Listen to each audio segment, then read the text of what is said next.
Sir আসবো? আসুন।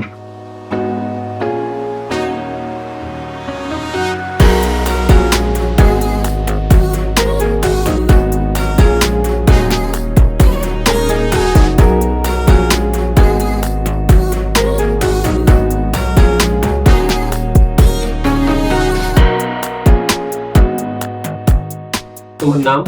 Sir Sriparna. Sriparna, তুমি একটু এখানে এসো।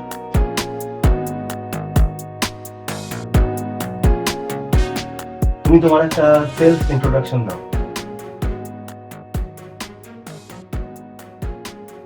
স্যার আমার নাম শ্রীপর্ণা হালদার, আমার বয়স 18 বছর। বর্তমানে আমি কৃষ্ণনগরে থাকি। আমি আমার বাবা মায়ের সঙ্গে থাকি। ও ছোটবেলা থেকেই স্বপ্ন দেখে স্যার। প্লিজ ওকে বলতে দিন। হ্যাঁ, বড় শ্রীপর্ণা। আমি একজন নায়িকা হতে চাই। ছোটবেলা থেকে আমার এই একটাই স্বপ্ন, আমি নায়িকা হওয়ার জন্য সব কিছু করতে পারি। হিরোইন হতে চাও, তাই তো? হ্যাঁ স্যার। বেশ, তোমাকে একটা স্ক্রিপ্ট দিচ্ছি। স্ক্রিপ্টটা ভালো করে পড়বে। ওখানে রিয়া বলে একটা চরিত্র আছে, সেটা ভালো করে পড়ে রেডি করে পারফর্ম করে দেবে। পারবে তো?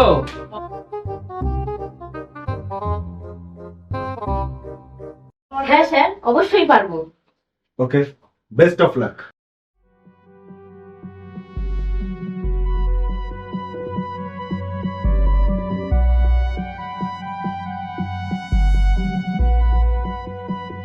কেন স্ক্রিপ্ট?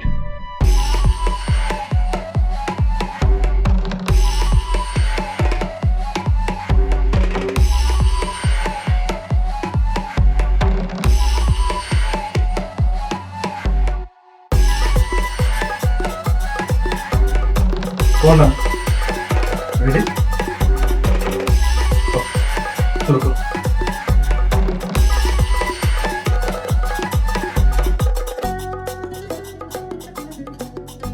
কি হলো, শুরু করো। অ্যাকশন। শুভ্র, তুমি এটা কি করলে? তোমার পছন্দ ছিল না সেটা তুমি আগে বলতে পারতে। তুমি এরকমটা করলে কেন? তুমি এটা করতে পারো না। তুমি কি করো? তুমি কি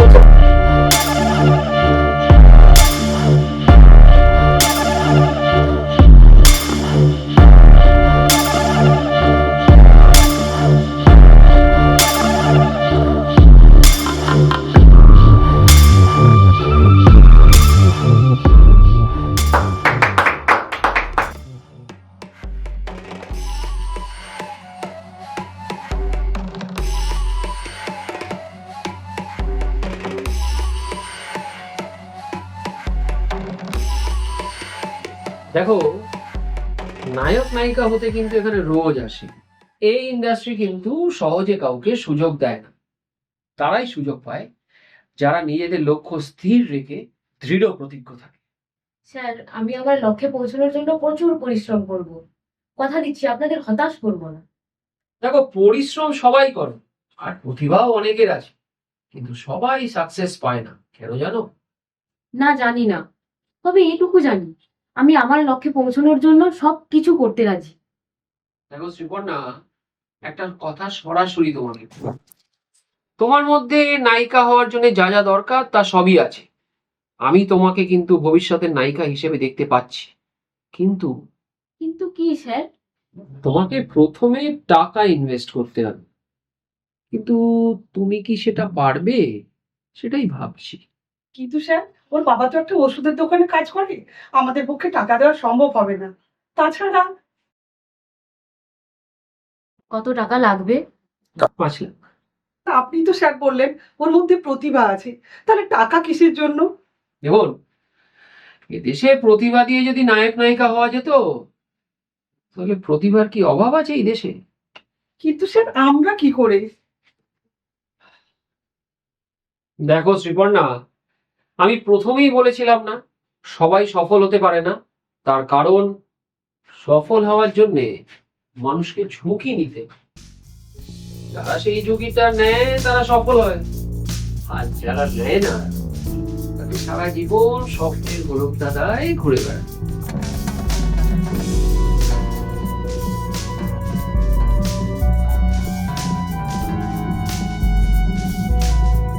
স্যার, আর অন্য কোনো পথ নেই এই 5 লাখ টাকা নেওয়া ছাড়া?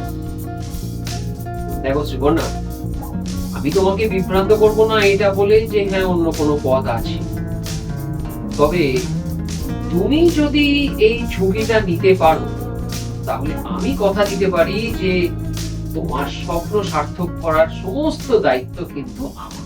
কিন্তু স্যার, এত টাকা কিসের জন্য লাগবে?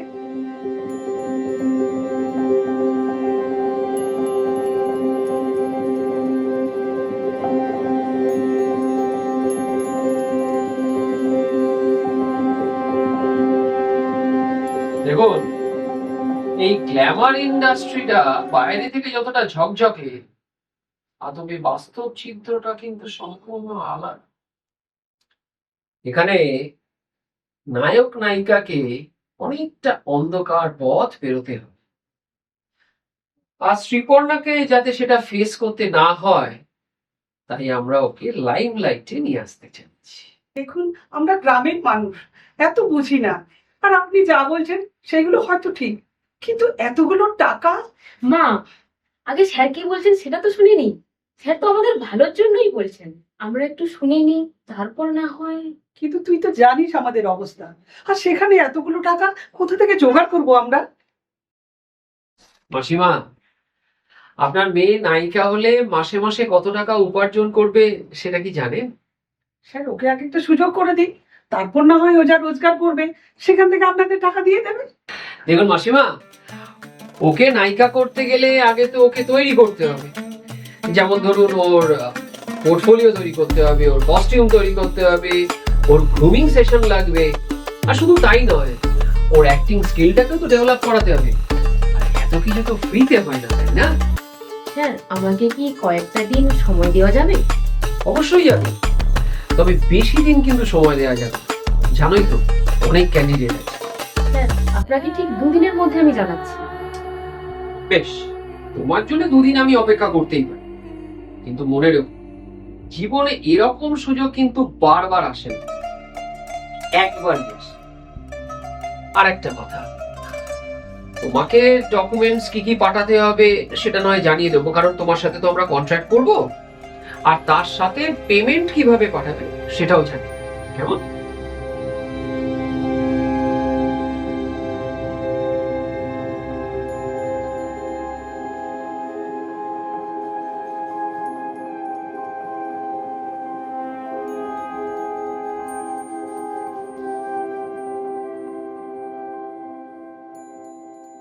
মা, আমি বলি কি, তুই এইসব স্বপ্ন ছেড়ে এবার পড়াশোনায় মন দে।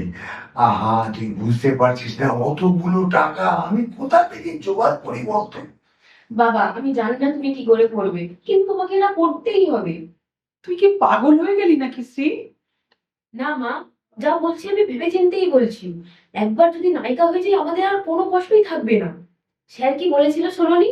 এর থেকেও বেশি টাকা আমরা প্রতি মাসে রোজগার করব। কি জানি মা, তোকে কি বোঝালো ওরা? আরে 5 লাখ টাকা থেকে কি নায়িকা হওয়া যায়? হ্যাঁ, তাহলে তো যাদের অনেক টাকা পয়সা আছে তাদের ছেলেমেয়েরা সবাই নায়ক নায়িকা হয়ে যাবে, তাই না?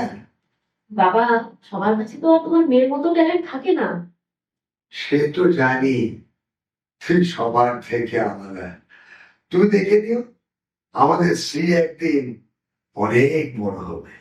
এই শুরু হলো, আদর দিয়ে দিয়ে তুমি ওর মাথাটা খারাপ করে দিয়েছো। হ্যাঁ, সেই তুমি তো আর ওকে ভালোবাসো না।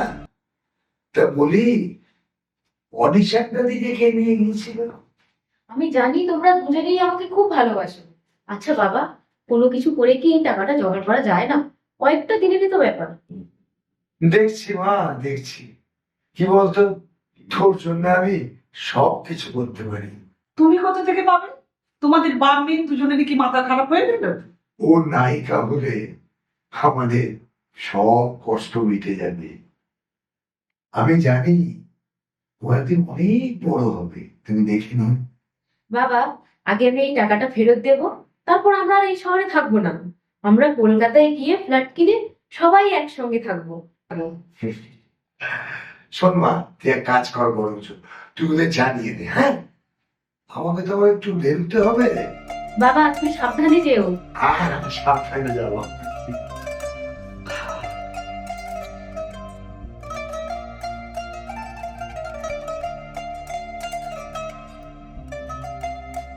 অয়ন, সত্যি তোকে মানতেই হবে, ওরকম একটা দরিদ্র পরিবারের মেয়ে 5 লাখ টাকা দিয়ে দেবে আমি ভাবতেই পারিনি।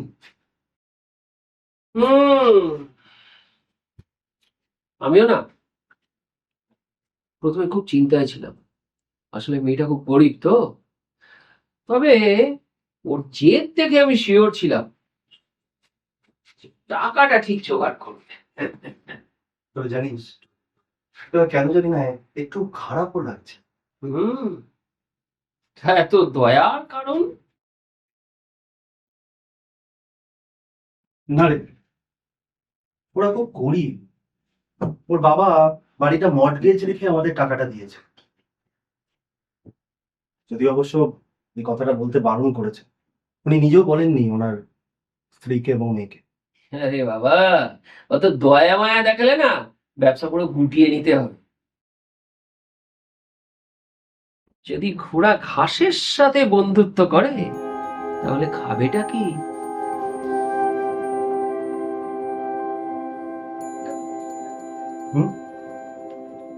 সেটাও ঠিক। চল তাহলে।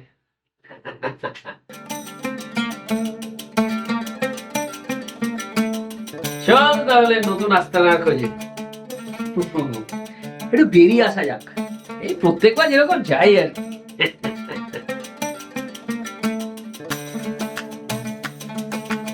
চলো বস, নেক্সট অপারেশনের জন্য বেরিয়ে পড়ি। চল। চল চল চল চল।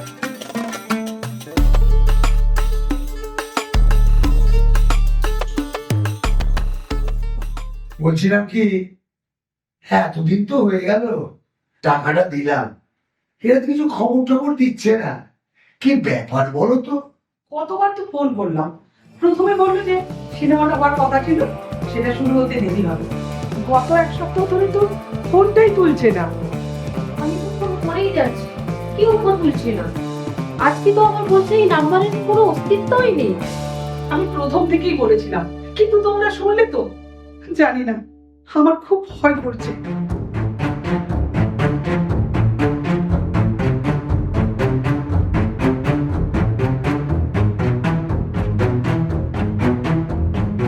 মা, আমি বলি কি, কালকে আমরা একবার ওদের অফিসে যাই চলো। এখানে বসে ভাবনা চিন্তা করে কোনো লাভ নেই।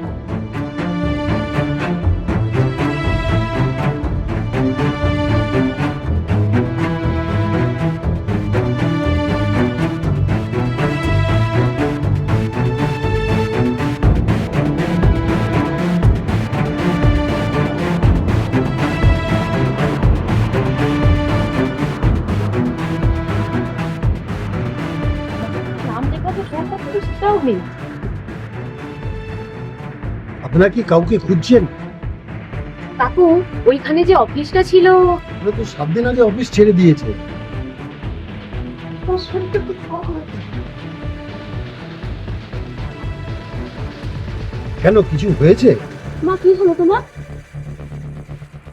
বাড়ি চল, আমার আমার সব শেষ হয়ে গেছে।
করবো আমরা?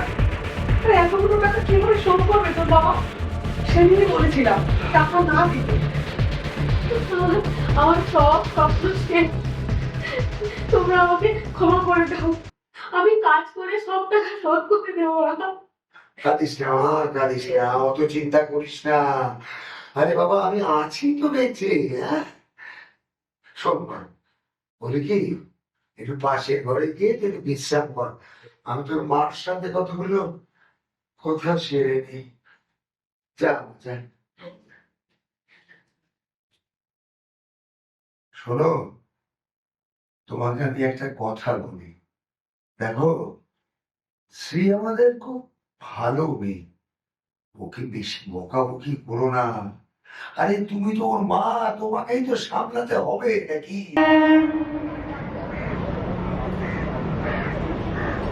টাকাটা জোগাড় করার জন্য আমি বাড়িটা মর্গেজ দিয়েছিলাম, সেটা আমি লুকিয়ে গেছিলাম তোমাদের কাছে। ভেবেছিলাম শ্রীপর্ণা রোজগারপাতি করলে বাড়িটা ছাড়িয়ে নেব, সে তো আর সম্ভব হলোই না।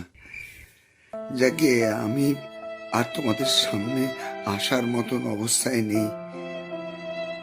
আমি তাই চলে যাচ্ছি দূরে, অনেক দূরে, চিরকালের মতন।